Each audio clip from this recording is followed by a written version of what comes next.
Há conserto sim para esta geração corrompida. Há conserto sim para esse mundo decaído. Há conserto para a minha vida, para a sua vida. Há conserto em Jesus. Quantos de vocês aqui tem,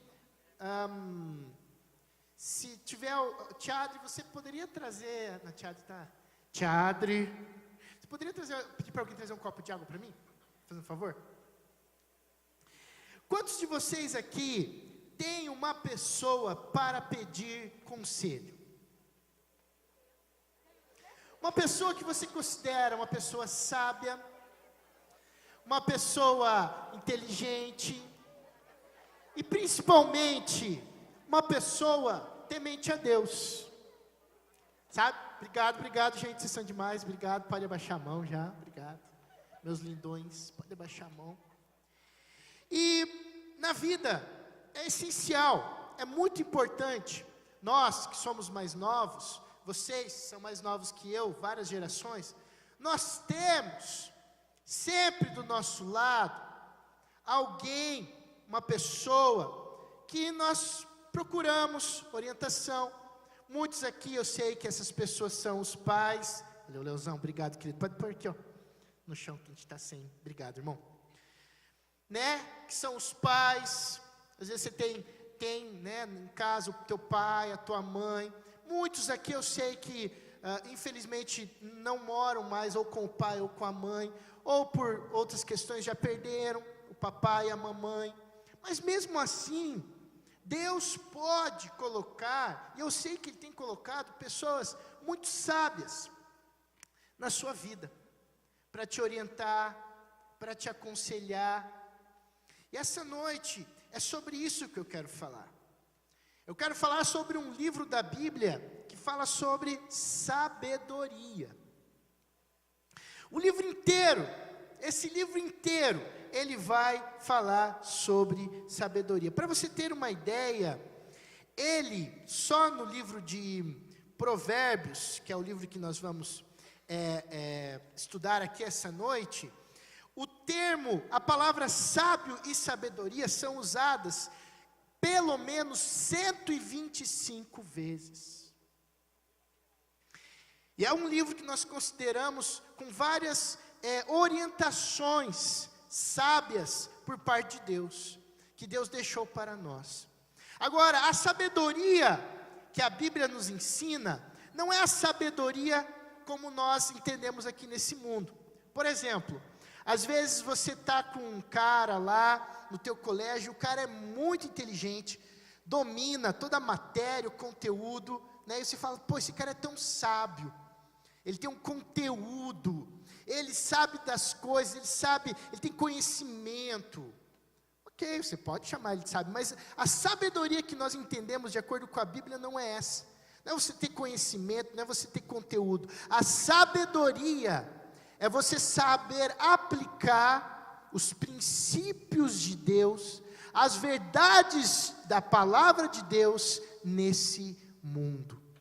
Então quando você chega para alguém para conversar e essa pessoa diz, você está ansioso, está com o coração assim apertado, alguma coisa muito ruim está acontecendo na sua vida, e você chega para essa pessoa, e ela tem uma palavra de sabedoria, porque ela pega a palavra de Deus e aplica na sua vida. Essa é a sabedoria verdadeira. Essa é a sabedoria que eu e você temos que buscar. Eu quero começar essa palavra antes de entrar no texto, galera. Tenham pessoas sábias ao seu lado.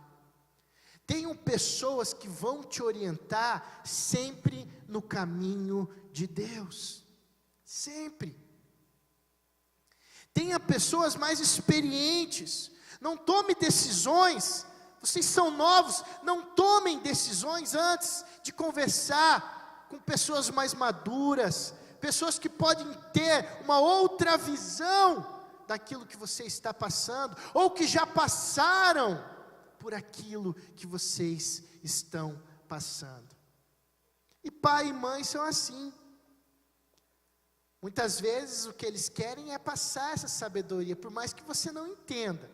Ai, o pai só quer me segurar. Ai, a mãe acha que eu não sei nada ainda, que eu sou muito criança. Ai, meu Deus.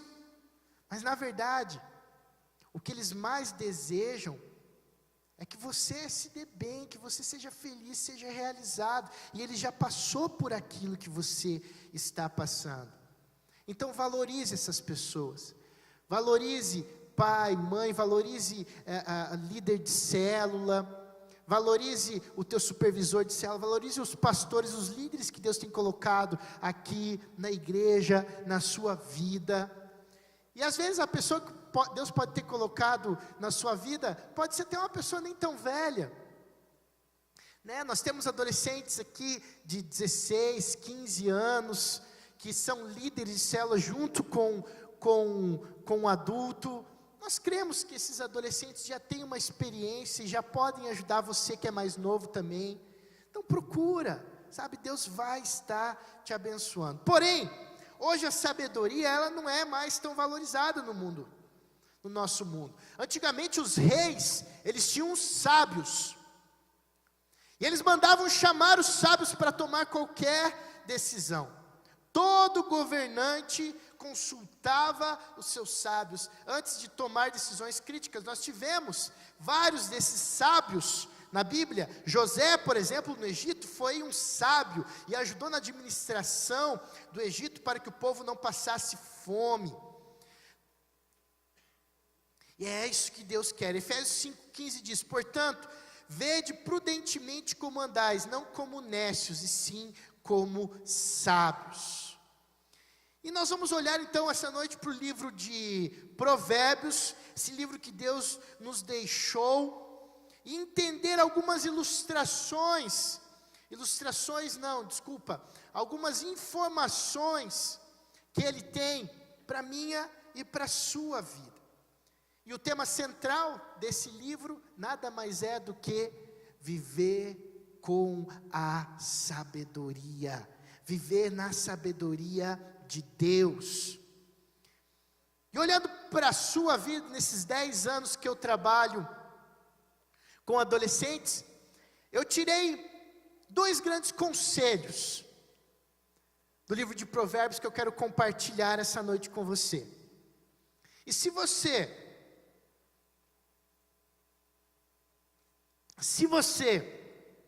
levar a sério esses 2 conselhos, eu vou te falar, a tua vida vai ser transformada. São 2 conselhos assim, que são essenciais para a sua vida, para a sua idade, para a idade que você está passando, que eu quero compartilhar essa noite. Talvez para alguns esses conselhos vão chegar e nem vão ter espaço no coração. Mas eu creio que muitos aqui vão ouvir esses conselhos divinos e vão aplicar na sua vida. E vão entender que Deus quer fazer algo tremendo. Por isso, abra a tua Bíblia lá no livro de Provérbios, capítulo 1. Provérbios, capítulo 1. Nós vamos ler a partir do versículo 10. 10 ao 14.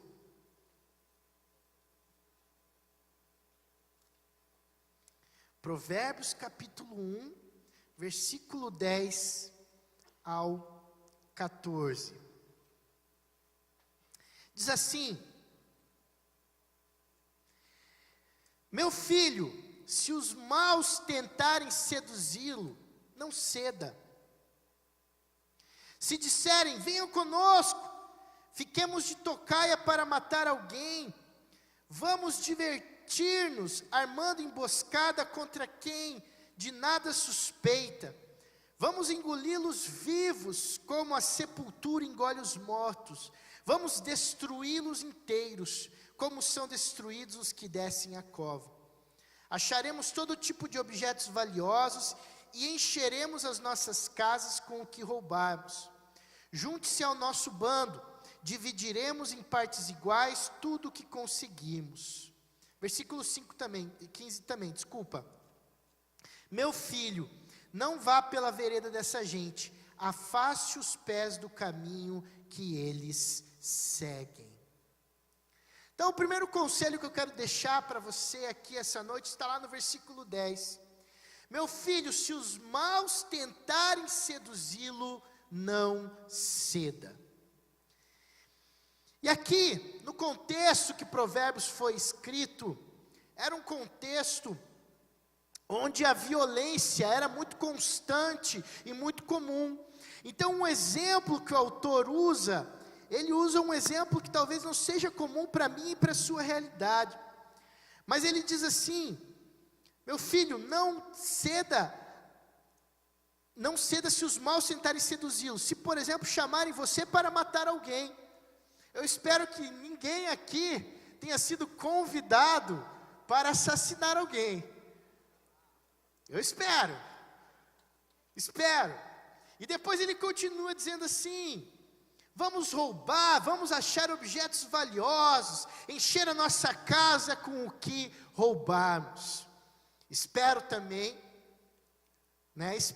não conheço o contexto de vocês, mas espero também que vocês nunca tenham sido convidados para assaltar uma casa, para roubar um objeto. Mas não pense que está muito distante da nossa realidade. Em Campo Largo, eu trabalhava com jovens e adolescentes, e tinha um menino muito querido lá, o apelido dele era Japa. E esse menino, de uma família classe média alta, o pai e a mãe tinham condições, davam um estudo para ele. O menino, quando eu estava lá, tinha 17, 18 anos. Ano passado, ele frequentava a nossa igreja, não ia assiduamente, não tinha entregue a sua vida a Jesus, mas participava com os meninos e jogava basquete. Eu não entendo nada de basquete, mas os meninos me falavam que ele era craque no basquete. Até chegou a ir para o Rio, fazer testes no Flamengo, no time de basquete. Mas esse menino, ano passado eu fiquei sabendo que ele começou a se envolver com alguns rapazes que realizavam alguns assaltos. E ele então ficou assim muito interessado, não sabem certo por que ele se envolveu com esses rapazes, mas um dia então ele foi realizar um assalto junto com esses meninos num posto. E nesse posto tinha um policial à paisana, e esse policial então sacou a sua arma e pum, acertou o Japa, e ele morreu. Não é longe que em Campo Largo era um menino que participava da igreja junto com a gente. Isso vem se encaixar completamente nesse conselho que Deus quer trazer para a minha vida e para a sua vida. Então talvez a sua realidade não seja essa é a realidade lá antes de Cristo, quando foi escrito Provérbios. Talvez na tua escola não tenha pessoas que estejam convidando você para matar alguém, ou para assaltar uma loja, roubar uma casa. Porém, deixa eu te falar algo, sempre vão existir pessoas que vão te convidar para sair do caminho de Deus, sempre, sempre. Os maus aqui, não é uma pessoa má, é uma pessoa que não tem os princípios de Deus em seu coração. É uma pessoa que não entende que o cristão tem que viver para glorificar o nome de Deus em todo momento. Então esse conselho eu quero trazer para você essa noite, porque você está numa idade onde às vezes o convite de um amigo seu pode parecer sem importância, não tem problema nenhum. Um convite para fumar um cigarro, um convite para tomar uma bebida, para tomar um porre, para se divertir um pouquinho, um convite para matar a aula, convite para pular o muro da escola, convite para matar o culto. Não é problema meu se você está matando o culto, mas você está mentindo para os seus pais que acham que você está aqui. E eu sei, nós conhecemos Tem alguns adolescentes aqui que chegam, cara, vamos pro shopping Batel, Pátio Batel, vamos lá. Sempre vai ter alguém, como a Bíblia diz aqui, que é o mal, tentando seduzir para o outro caminho. Porque o pecado não é legal, você pecar sozinho. Não é. Você vai lá fumar um cigarrinho de maconha, é legal estar com os amigos, e às vezes o camarada ainda, ganha uma graninha, se vender mais para os amigos, então vai convidar você. Não é legal aprontar sozinho, vai convidar você, não tem graça. Não é legal falar mal dos outros, não tem como falar mal dos outros sozinho, né? Para falar mal de alguém, você precisa ter alguém. E essa noite, com esse conselho aqui, de Provérbios, o que Deus quer dizer é: se tentarem seduzi-lo, não ceda. Vale mais a pena continuar nos caminhos do Senhor, do que ser seduzido pelo caminho dos maus. Olha só que interessante, a palavra seduzir que nós encontramos aqui na Bíblia, vem da mesma raiz da palavra ingênuo. Ingênuo. Então o que ele está dizendo para nós assim, é que se você é seduzido pelo mal, você está sendo ingênuo. Uma palavra mais forte para isso seria tolo. Você está deixando algo muito melhor que o caminho de Deus, e está sendo seduzido, está sendo ingênuo, fácil de se convencer para ir para outro caminho. E sabe, às vezes eu atendo alguns adolescentes que estão numa situação difícil, por exemplo, uma coisa que tem acontecido muito, infelizmente, é essa troca de fotos por WhatsApp, por redes sociais. E às vezes a gente começa a conversar com alguns adolescentes e eu mandei, lá estava todo mundo mandando, e eu mandei uma foto minha também, em trajes que eu nem preciso falar aqui. Foi ingênuo, foi seduzido, porque os maus estão aí. E é por isso que Salomão aqui diz: não ceda à tentação, porque o convite para fazer o mal sempre vai vir dessa forma. Versículo 11 diz: venha conosco, não vai ter problema nenhum. E essa é uma das maiores tentações do adolescente moderno, a pressão que ele sofre para fazer muitas coisas que o grupo está pedindo, que as amizades do mundo estão pedindo. E essa noite eu venho te dizer: não ceda à tentação. Como diz o versículo 10, meu filho, se os maus tentarem seduzi-lo, não ceda. Valorize-se como indivíduo. Você não precisa de um grupo ou fazer algo que estão te pedindo para você ser alguém. Você não precisa. A sua identidade está em Cristo Jesus. Sabe, eu tive os meus 2 momentos durante a minha adolescência. Eu tive um momento que eu estava firme com Deus e eu dizia não, quando os caras me chamavam para sair, para tomar um porre, para festar, para bagunçar. Muitas vezes eles me chamavam, olha só, tinha um grupo de amigos meus, que eles iam às vezes depredar prédios. E me chamavam. Mas eu lembro que eu estava firme com Deus e eu dizia não. O que aconteceu? Esses caras se afastaram de mim. Eu me afastei deles. Porém, teve outro momento que eu não estava firme com Deus, e eu precisava de uma identidade, então eu comecei a dizer sim para o grupo, eu comecei a dizer sim para os maus, e comecei a fazer coisas que não agradavam a Deus. E é isso que não pode acontecer. Você não pode perder o seu valor de indivíduo na esperança de se tornar alguém dentro de um grupo. Você é único, você é único.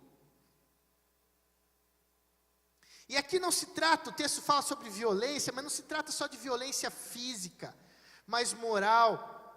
Por exemplo, muitas vezes quando seus amigos começam a zombar, a falar de alguém, qual é a sua reação?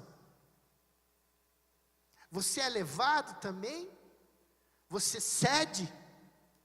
Você vai no caminho dos zombadores, falando mal de alguém, ridicularizando alguém?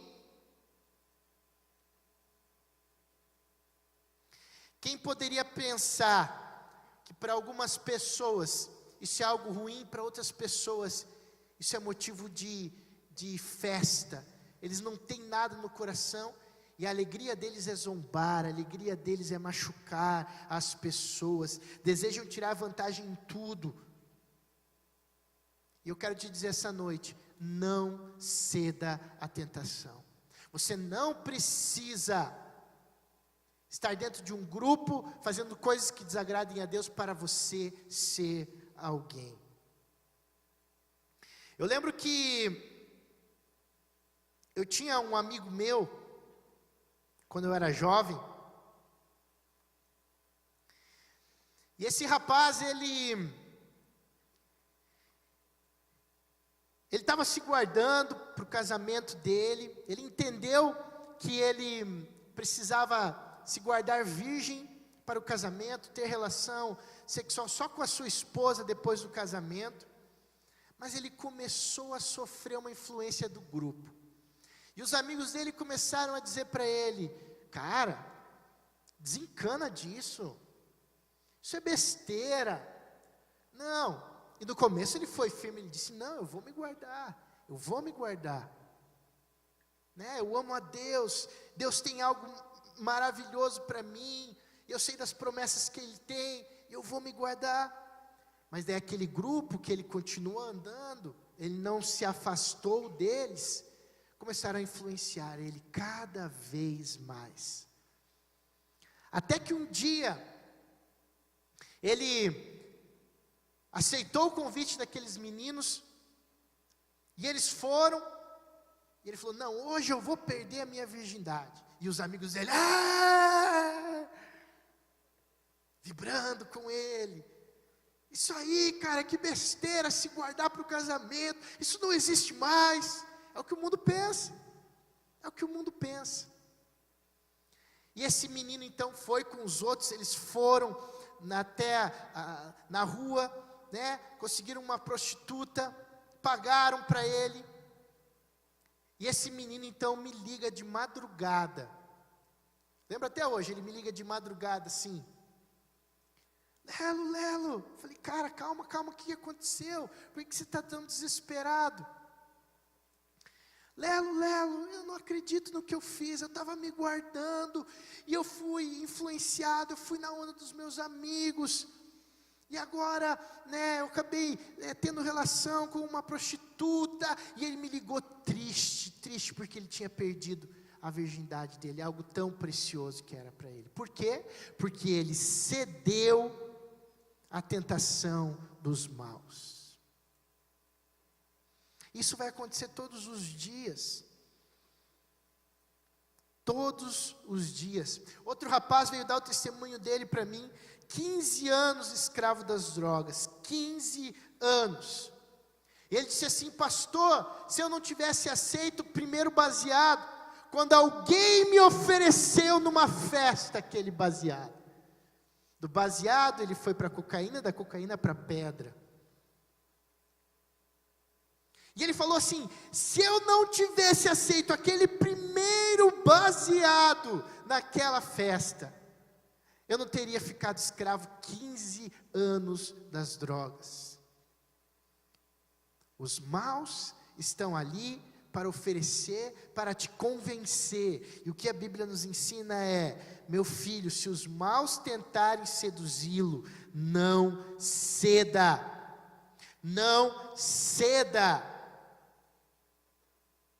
E ele continua a história dele dizendo: pastor, mas o mais triste não é o primeiro cigarro de maconha que eu aceitei. O pior foi depois que eu levei outros a experimentar pela primeira vez também um cigarro de maconha. E aquilo estava no coração. Eu falei: não, irmão, vem aqui, vamos orar junto. Vamos orar porque isso, você já entregou tua vida para Jesus, né? O teu passado ficou para trás. Vamos orar, mas aquilo, sabe, doía dentro do coração dele, porque numa época, ele seduzia os outros a fazer o mal. Eu quero te fazer uma pergunta na sua vida, para você essa noite, da sua vida.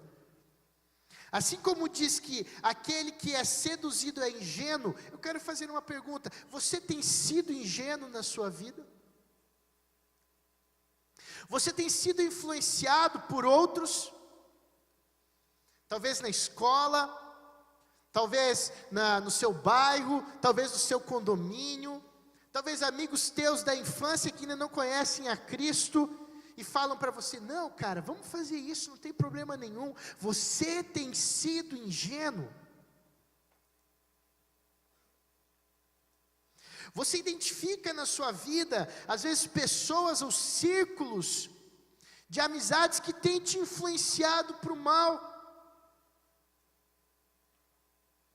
Talvez essa pessoa nem queira o teu mal, nem queira. Ela diz que te ama, que gosta de você, mas o valor no coração dela não é igual àqueles que têm a Jesus.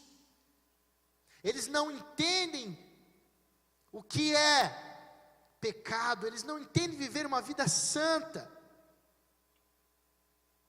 Por isso que o primeiro provérbio que pode salvar e mudar a sua vida é: meu filho, se os maus tentarem seduzi-lo, não ceda. Galera, vamos resistir à tentação desse mundo. Vamos resistir à tentação que às vezes vem por um amigo, por um colega. Vamos resistir às vezes à tentação que vem pela mídia. Nós somos todos os dias metralhados com valores, com princípios que a mídia quer jogar para cima de vocês. Não sejam seduzidos. Vocês não precisam disso. Vocês têm uma identidade, vocês têm uma vida em Cristo Jesus.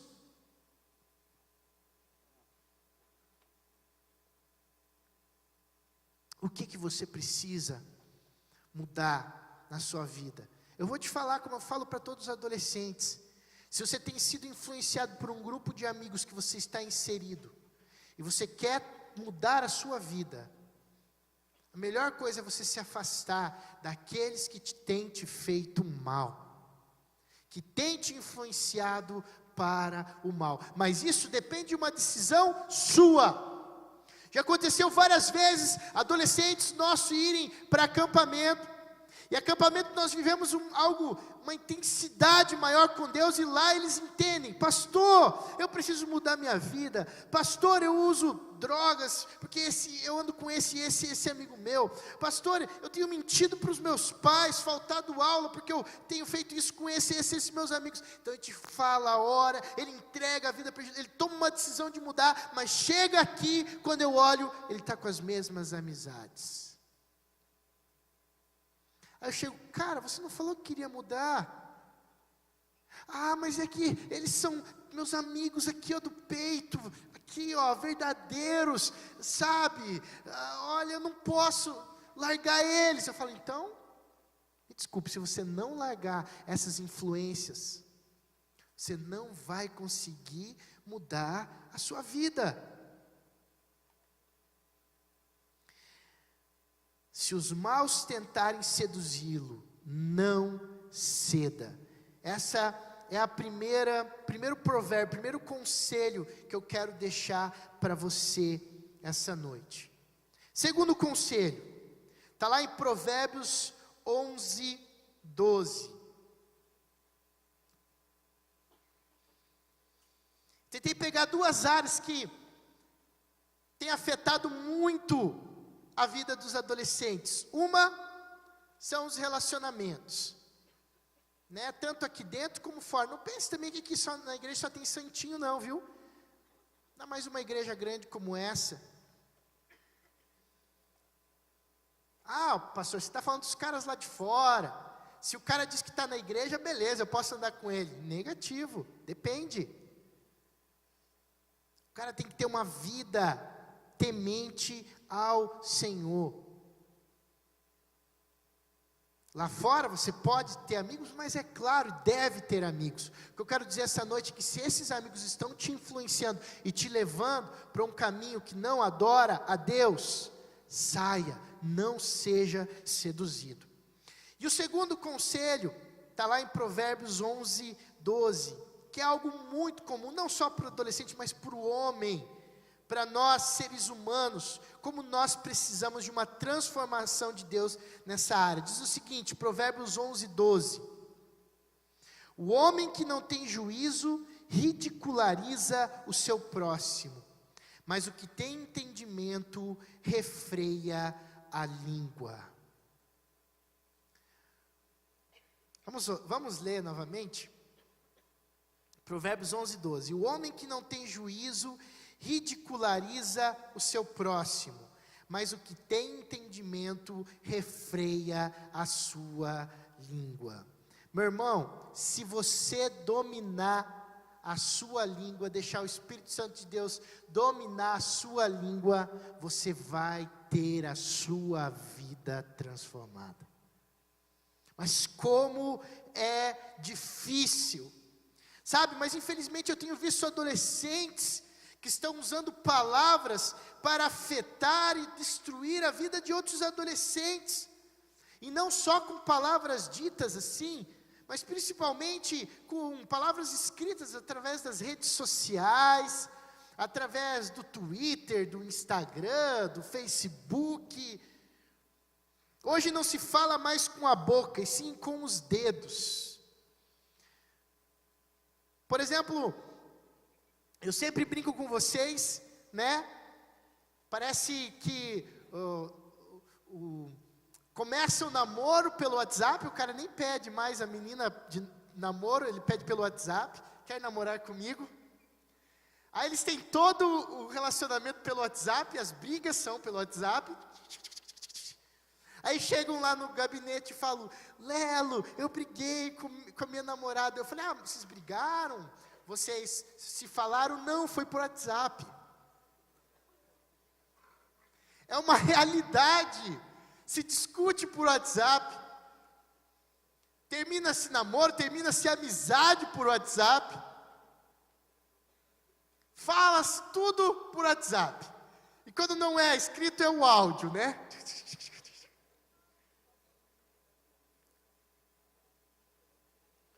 Porém, o homem sábio usa suas palavras de forma inteligente. Muitos entendem esse provérbio como o sábio sendo a pessoa que nunca fala. Aquela pessoa que fica quieta, que nunca fala nada. Como ele é quieto, como ele é introvertido, como ele é sábio. Claro, também é sábio.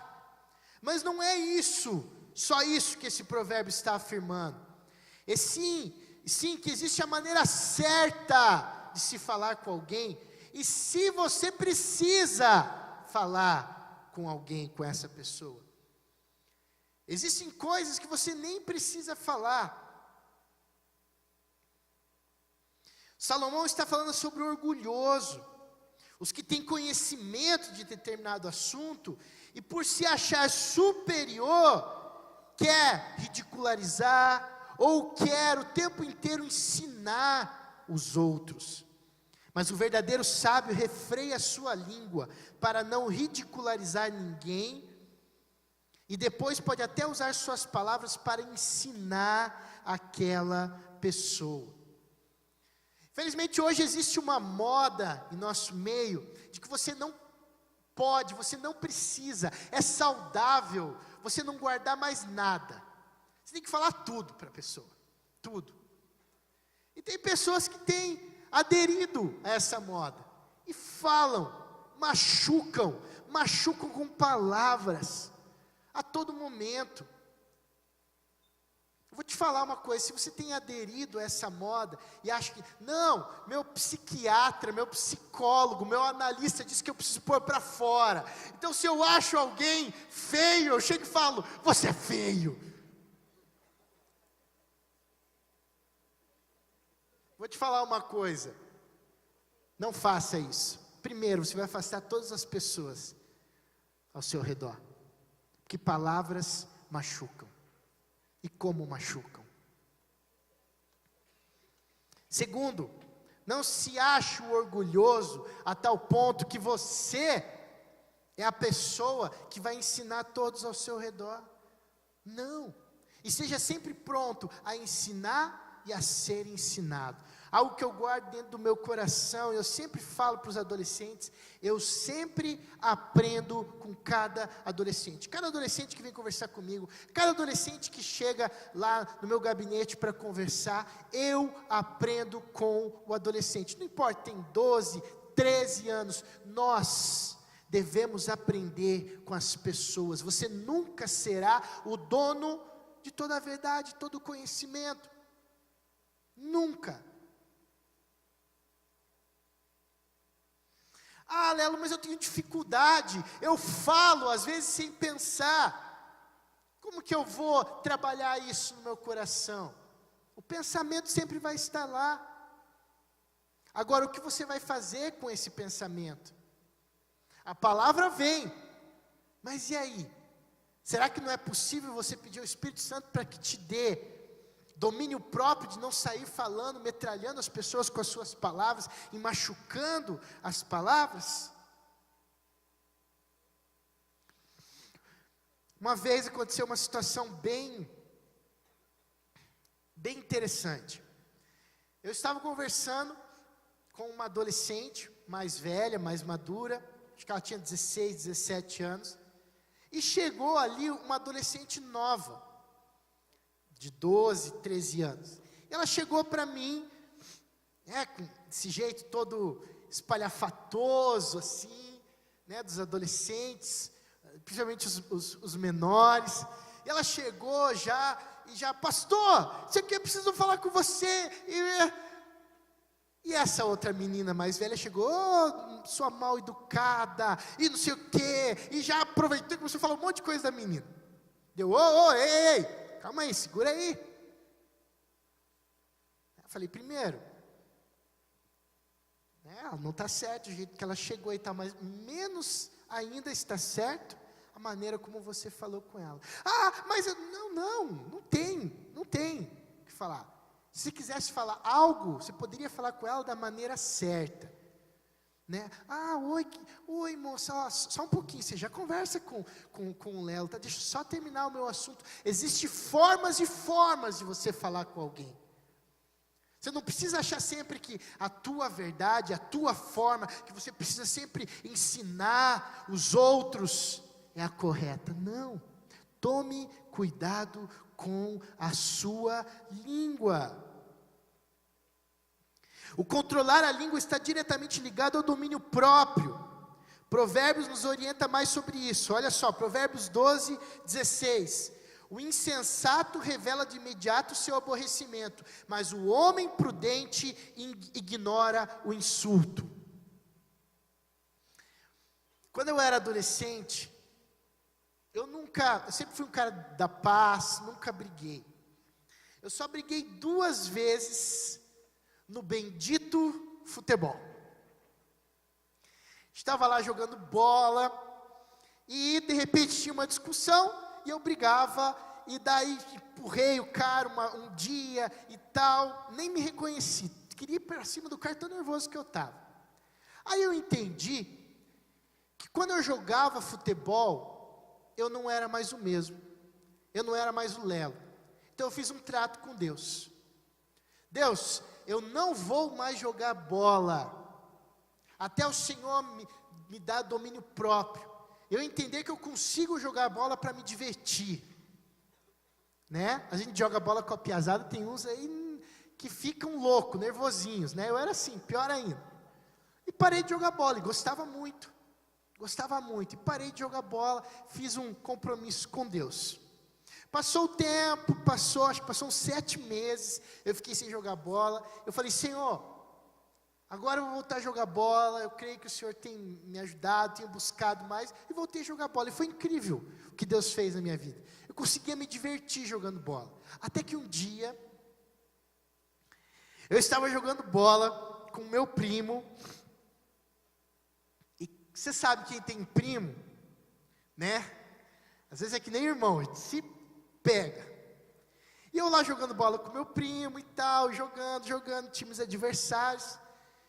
E o clima começou a ficar mais tenso, mais tenso, mais tenso. E eu lembro que a gente ganhou, mas num determinado momento do jogo ali, eu estava com a bola, e ele me deu uma entrada assim, eu caí, e eu respirei. Só que ele veio, e ele cuspiu na minha cabeça.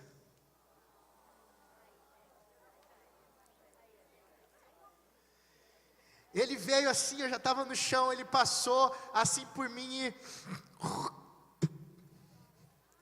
Só senti aquela coisinha gostosa aqui, ó. A hora que ele cuspiu assim, eu estava de joelho, eu lembro até hoje, estava jogando na praia, assim, na areia, né? Tava meu irmão, meus primos e tal, eu estava de joelho assim. Ai, Jesus amado. E eu lembro que eu só fiz uma oração: Deus, o Senhor já fez tanta coisa na minha vida, eu não vou voltar a ser o que eu era antes. Eu levantei e saí do jogo. Nem olhei para ele, nada, só levantei e saí. Sabia que ali não era o momento de tentar conversar, nada. Simplesmente saí para não pecar. E saí. Porque eu sei que se eu começasse a falar, eu não ia controlar. Foi difícil? Foi. Aquela cusparada aqui na cabeça. A gente sabe que uma cusparada parece às vezes até mais humilhante que um xingamento, né?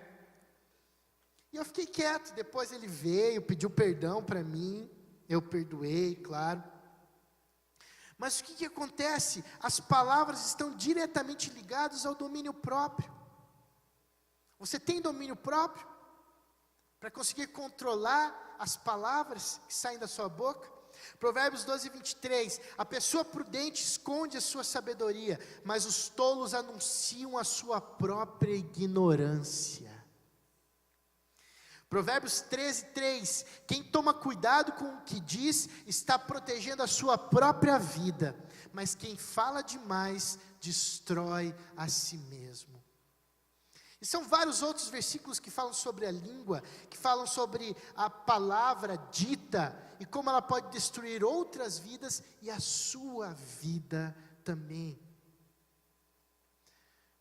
O verdadeiro sábio é aquele que vive em sociedade, e sabe o quanto isso é importante. Entende que as suas palavras machucam, sabe refrear sua língua, e usá-la nos momentos corretos.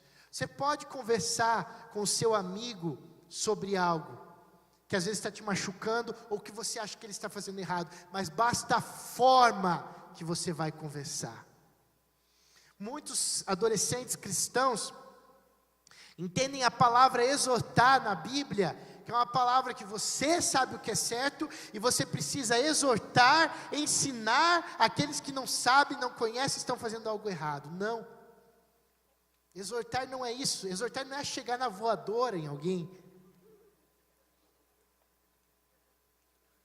Como você vai exortar alguém? Como você vai chegar para alguém e falar a verdade, falar algo que está te machucando? Basta as palavras, a forma como você vai usar. Olha só. Você vai falar duas coisas. Opa, saúde. Saúde. Você vai falar duas frases para a pessoa do seu lado. Primeiro, você vai falar assim. Escute a frase primeiro, tá? Saiba que as suas palavras podem machucar.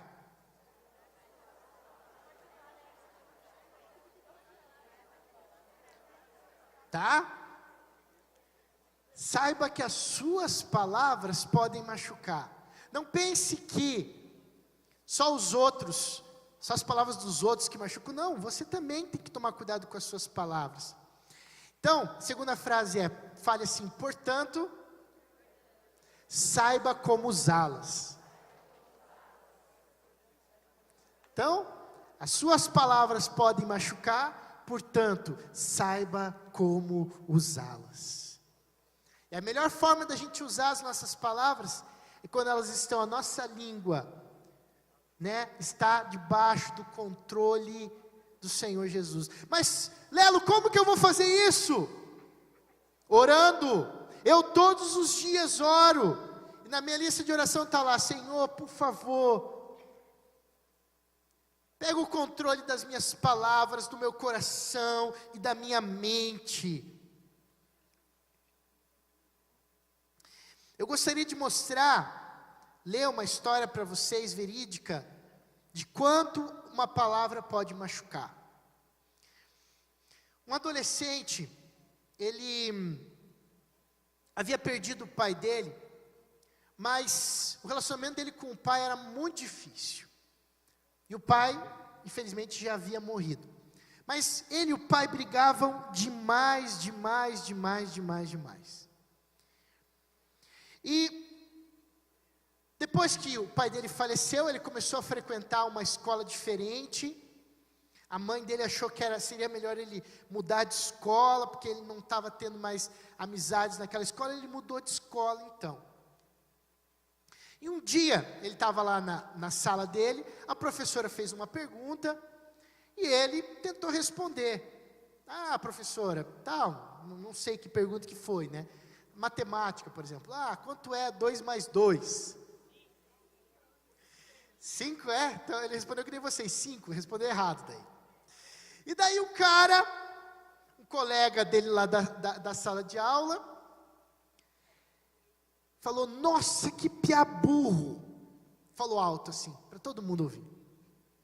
Nossa, que piá burro. E toda vez que aquele menino falava em sala de aula, participava em sala de aula, esse outro menino pegou birra dele. Ele precisava humilhar alguém, ele precisava sempre zombar de alguém. Toda vez que aquele menino participava, ele: nossa, que piá burro. E ficava zoando dele, chamando ele de burro, burro, burro, burro. Até que um dia aquele menino não apareceu mais na escola. E foram descobrir que ele tinha tirado a própria vida. Em uma carta que ele deixou para a mãe dele, estava escrito que ele não aguentava mais ouvir a voz do pai dele na escola. Porque a vida inteira com o pai dele chamou ele de burro. Você não presta, menino. Você é um burro. Você não faz nada direito. E quando ele foi para a escola, cada vez que aquele menino, ou os amigos dele falavam: ah, você é burro, ele lembrava do relacionamento com o pai, como aquilo era difícil e estava machucando ele. E ele dizia nessa carta que não aguentava mais ouvir o eco da voz do pai o xingando: burro, burro, burro. O pai havia morrido, mas a sua voz estava viva, presente na vida daquele menino. Com essa história eu quero te dizer uma coisa: que as suas palavras podem machucar alguém. E que você precisa colocar a sua língua, você precisa colocar as suas palavras debaixo da vontade de Deus, para que Ele te dê o domínio próprio, para que Ele te dê a sabedoria, para que você saiba usar na maneira certa, na hora certa, com as pessoas certas. Eu já presenciei vários adolescentes usando essa palavra, falando para os adolescentes: nossa, Pia, que burro que você é. E eles acham super normal. Eu não acho. Eu não acho nem um pouco normal. Chamar de burro, de idiota, para mim isso não é nem um pouco normal. Saiba que você está machucando pessoas quando você fala dessa forma. Ah, Lela, mas é uma brincadeira. Pode ser uma brincadeira para você, mas para as pessoas é algo muito sério. Eu te pergunto: as suas palavras têm sido usadas para destruir ou construir a vida das pessoas? Você normalmente gosta de brincar ridicularizando os outros? Ou você gosta de elogiar os outros? Quando alguém faz uma brincadeira sem graça no seu meio, qual é a sua primeira reação? É já dar risada da cara dele? Você pode até pensar em determinadas coisas, mas você consegue, pedindo auxílio de Deus, controlar a sua língua. Senhor, me ajuda, Pai. Deus, por favor, eu quero ser mais sábio com as minhas palavras. Você quer mudar isso na sua vida? Eu quero.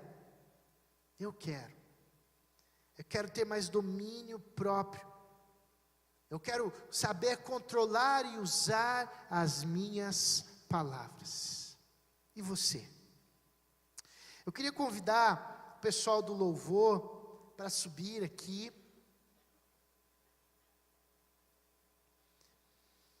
E agora a gente vai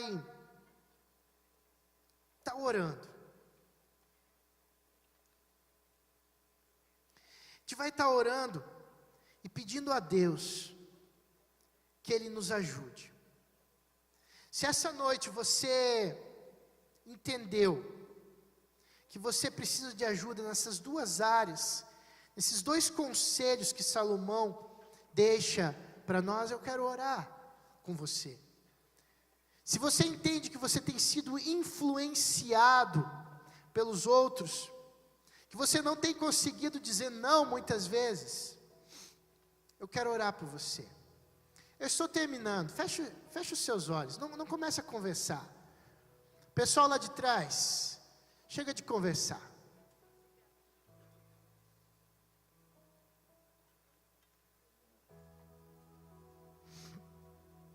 Eu estou terminando, olha aqui para mim. Feche os seus olhos. Feche os seus olhos. Você não prestou atenção, deu risada a palavra inteira, pelo menos nesse momento. Se você quer tirar um tempo para Deus, para avaliar a sua vida e tomar uma decisão essa noite, faça isso. Senão você vai chegar aqui e vai sair do mesmo jeito que você entrou.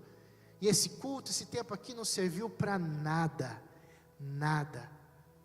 Por isso aproveite esses últimos minutos, concentre na sua vida, no seu coração, como você tem levado a sua vida. Nessas duas áreas, são áreas muito importantes. Eu quero desafiar você a colocar isso diante de Deus. E falar: Senhor, eu tenho sido influenciado. Eu tenho sido seduzido pelas coisas desse mundo. Mas eu não quero mais. Eu não quero mais. Se você quer tomar essa decisão essa noite, eu quero orar com você. Eu quero orar com você também, que assim como eu, tem dificuldades com a língua, com as suas palavras. Quer colocar essa área totalmente debaixo do controle de Deus. Quer falar: Senhor, é o Senhor quem vai cuidar para mim. Me ajuda, me dá domínio próprio, Deus. Por favor, Paizinho. Por favor, Deus. Eu não vou chamar ninguém aqui na frente. Mas se você quer essa oração, eu gostaria que você ficasse de pé no seu lugar. Nós vamos orar juntos. Fique de pé no seu lugar. E se você está sentadinho e está vendo alguém de pé, fica do lado dessa pessoa. Se você está com mais pessoas do seu lado, abraça essa pessoa, fica junto com essa pessoa que a gente vai orar junto. Nós vamos clamar juntos por Deus, para Ele trazer sabe, a vontade necessária, trazer o poder, Espírito Santo. Ele vai te dar poder, vai colocar poder na sua vida para você conseguir mudar essas coisas. Não é você que vai mudar, é o Espírito Santo, mas para isso você precisa deixar. É uma luta diária, todos os dias eu oro: Senhor, controla a minha língua, controla a minha língua. E todos nós precisamos da ajuda do Espírito Santo de Deus, para nos orientar, para nos guiar. E essa noite, é uma decisão que você pode tomar, de colocar tudo isso diante do Senhor. Feche os seus olhos, vamos orar primeiro. Faça primeiro uma oração sua aí no seu lugar. Entregue essas coisas diante de Deus.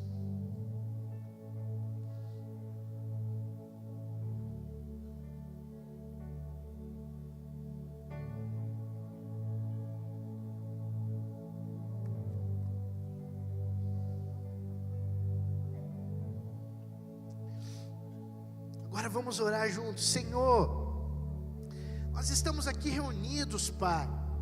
Uma galera levantou aqui porque tem entendido que quer mudar princípios, quer mudar comportamentos em sua vida. Por isso, Pai, ouve a nossa oração, Senhor. Olha para o coração de cada um que está de pé aqui essa noite. Olha para nós. Entende, ó Pai, que nós precisamos de Ti. Nós precisamos de Ti mais do que nunca, Deus.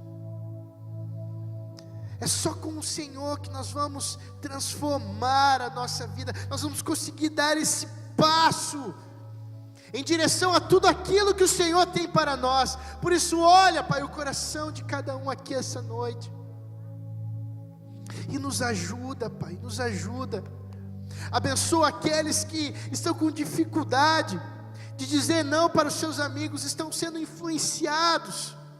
Pai, em nome de Jesus, traz uma identidade tão forte para cada um aqui, que o não seja fácil, Pai. Que eles não sejam mais enganados pelas mentiras desse mundo.